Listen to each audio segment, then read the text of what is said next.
After coming second in the league 3 years in a row, it is clear Arsenal are close to winning the title. Now, instead of using attributes in Football Manager, we decided to use the Moneyball system, looking at straight stats to get Arsenal to that next level. But there's a twist, we only get one season to try and win the Premier League, so can we do it? Now, starting off, we've obviously got a holiday a year to actually get the stats in, and to do this Moneyball system, go and get the Masterman skin, which is on this link here, which allows you to basically see all the data points and know attributes like here for Christian Norgard and Zubimendi as we have the updated transfers. Now, Arsenal also signed Calvert-Lewin on a free in the year obviously off, and they actually had a relatively good year overall, winning many games, but coming second in the league unfortunately on goal difference. Now, not only did they lose to Man City on that, they lost to them in the Carabao Cup and in the Champions League quarterfinals as well, while beating them in the FA Cup, so they did get their get back in some sort of level. Now, it is clear we had to beat Man City in this save, and with this current team looking at it, we knew we had to make some changes. Now, the first big change I wanted to make was buying a new striker, because I wasn't happy with Havertz because he doesn't do much on the ball other than really get in the box, and compared to Jesus, who does, he's a better goal scorer but not as reliant in injuries and consistency for the team. For the criteria we looked for, we wanted people that scored a lot of goals and actually dribbled with the ball. First of all, Barcola came up, who I know is more of a winger, but that was an option, especially because he wasn't starting for PSG that much, and I still felt he had a great ability. But we also had other options, more big strikers, looking at Sorloth and Demovic. And then there was a cheeky look at Goncalo Ramos, who is that box in the box striker who isn't going to do much play but is probably going to be more reliable than the ones we have. Now, the second position we needed was definitely some support for Martin Odegaard because he just plays way too much. Now, the first person I was really looking at is Emi Buendia because he fit the criteria of high dribble numbers and had still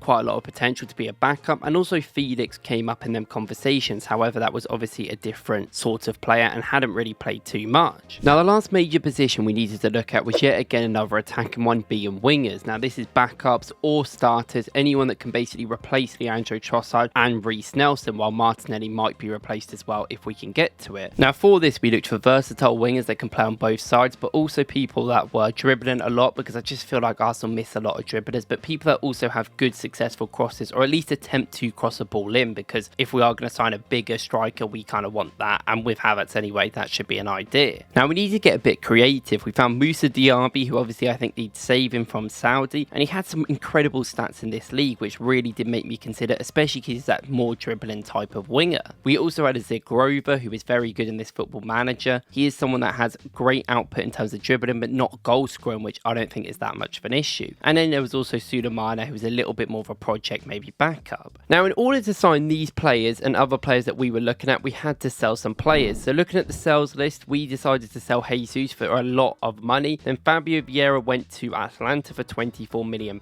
Reece Nelson ended up going to Barcelona for 33 mil, which was an incredible amount of money to get for him. We also sold Lokonga for around 10 to 11 mil to Bournemouth, which is expected. Then we also got Calvert-Lewin gone for around 16 mil, which buying on a free was a great deal. We also got rid of obviously new signing Norgard for around 10 mil. He isn't very good on Football Manager. And we ended up selling Tomiyasu to league rivals Liverpool for like £40 million, which has happened right at the start of the window, which took us up to 165 mil sold overall. This gave us a lot of money to sign players for. First, we got Fagoli as a backup in midfield for the Norgard replacement for around £21 million. Then we brought in Emi Buendia, like we spoke about, for that backup for Odegaard. We did pay a lot from him, £44 million. We'll see how he does. We also got Vitor Roque as a backup for Jesus leaving for £22 million as well, and picked up Brandy Barcola, someone that could play on the left and up front, and that insane dribbling numbers. So it was a big signing, around £60 million, but I felt like it was worth it given the price. But we didn't stop there with the wingers. We also signed Moussa Diaby, maybe a little bit overkill, for £66 million. And we finally got our star striker, being actually Marcus Thuram, because his £81 million release clause was the only fee we could agree for strikers, and he came in as that new big striker that we needed to facilitate the team. This was all our signings, nearly £300 million spent overall, and that ends up making our team look like this going into the season. Not many actual starters have come in other than Thuram, but a lot of them are going to play considerable minutes off the bench. So many games to play, it's all about balancing the squad out. Now, with that being said, let's skip into January to see where the team is at. As you can see, it obviously hadn't gone well for Arsenal, and we were currently 6th in the league with Villa being first. Now, looking at the results, they were going very well and actually were unbeaten for around 3 months at the start of the year, but recently they completely slipped with a lot of players not being good enough. Now, this was where the first problem really came up in this rebuild. As you can see that Marcus Thuram has played a lot and been very impactful with 17 goals, but all the other signings have basically not played a game from the start, which meant that they were just playing the team that I put out at the start, which I needed to change because obviously half the signings were totally pointless. Now, this was something we had to sort out in the end of the season, so skipping towards the end, you can definitely see the form picked up. Now, after having that big bump between January and February, that did last for quite a while and actually meant that Arsenal lost the Carabao Cup final to Man City yet again in that time. However, their form definitely picked up in other competitions and in the Premier League, not during many games unlike real life, and actually winning a lot more towards the end. They became a team yet again reliant on that defence, but actually scoring some goals, which was really key in this end period. Now, first of all, we did complete our goal of winning the Premier League, but it was not that easy. We only won it because every other team around us basically struggled so much, because 78 points is just simply not enough to win the league. And this insane 4-way title race that went down to the final day really helped us,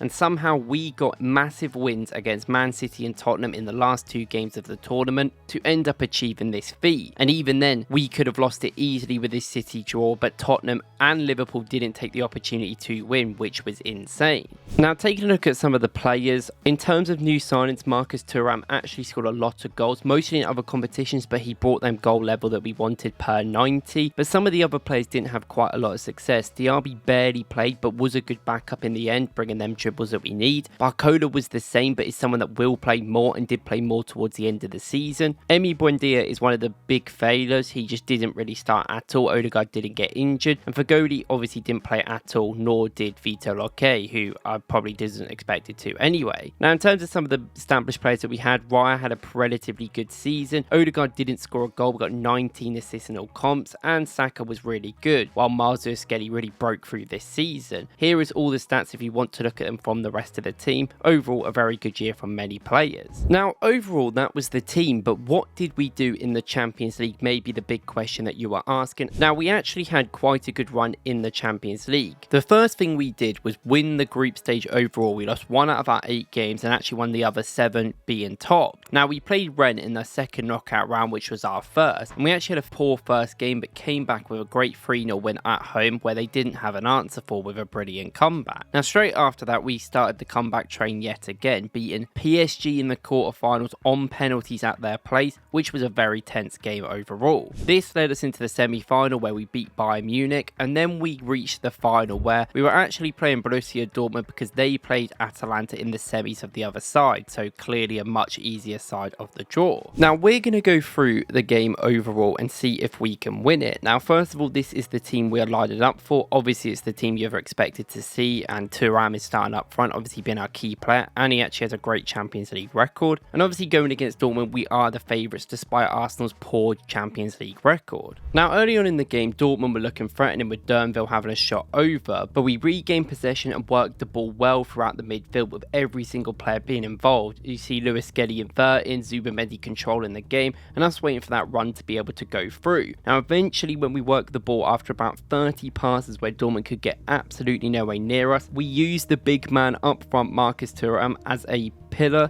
to pass off of, and a quick pass into Rice for a Martinelli run gives us the opening goal in the Champions League final. Now, despite that, Dortmund did not stop attacking, and a few mistakes here and there, and there's some great saves by Raya kept us in this first half in the lead, but they were dominating us everywhere on the pitch. However, we managed to hold on till half time, and after some inspirational words which I've already forgotten, we went out for the second half, which did not start well, as Dortmund straight away put a ball over the top for Adeyemi, where he finished well, but it was offside. Now, seeing this big warning, I tried to change the tactics up, which means I basically did nothing and just did overlapping, but I also decided to do some substitutes. Miles was a bit nervous, he wasn't playing well, I decided to bring the kid off, and also bring in some of the players I actually signed. This is why they came in for. Now, the game was running late and we were defending for our lives. At this point, we'd stopped attacking, and Dortmund right at the end had a shot by Gross that just went wide, which was very close. Now, this actually meant that we just won the game. I didn't deserve it, the stats were dominant dominant for Dortmund, but we were champions of Europe. I don't know how good my FM quality actually came in when you look at the statistics. Now, I know that we completed our goal, winning the Premier League and the Champions League within our first season with Arsenal, using this Moneyball system, as much as it didn't really come into a play as much as I would like, and it was more down to the actual team just being very good, which they are in real life. However, I will be looking to do more of these rebuilds using Moneyball and different systems. I obviously want to improve the videos over time, and it takes time for me to kind of understand the format of Football Manager videos in general. But if you like this video, please like and subscribe for any more Football Manager content, and if not, I'll see you in the next one.